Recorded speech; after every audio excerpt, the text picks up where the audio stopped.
Hello guys, welcome back to my channel Srithu vlogs. ఈరోజు సొరకాయ గరెలు అయితే ఎలా చేసుకోవాలనేది చూపించబోతున్నాను. సో వాటికి కావాల్సిన పదార్థాలు ఏంటో చూసేద్దాం.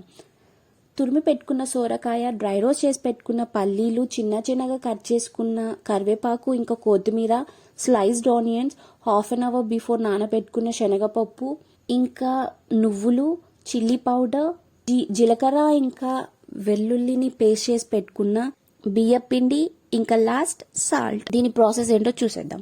ముందుగా సొరకాయ తురుములో ఈ నువ్వులు, పల్లీలు, శనగపప్పు, ఇంకా ఆనియన్, కొత్తిమీర, కరివేపాకు, వెల్లుల్లి paste, chilli and salt. Firstly ఇవన్నీ అయితే మంచిగా ఆ సొరకాయకి పట్టేలా అయితే మంచిగా మిక్స్ చేసుకోవాలి. తర్వాత కొంచెంగా బియ్యపిండి తీసుకుంటూ యాడ్ చేసుకోవాలి. అసలు వాటర్ అనేది యాడ్ చేసుకోవద్దు, బికాస్ ఆల్రెడీ సొరకాయలో మనకి వాటర్ క్వాంటిటీ అనేది ఉంటుంది కాబట్టి మనం అసలు వాటర్ అనేది యాడ్ చేయొద్దు.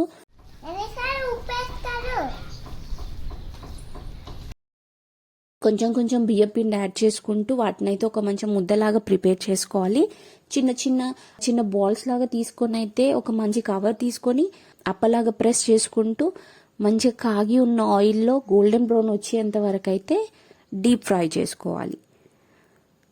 అండ్ టేస్ట్ వచ్చేసరికి అయితే నిజంగా చాలా బాగా నచ్చాయి మా అందరికైతే.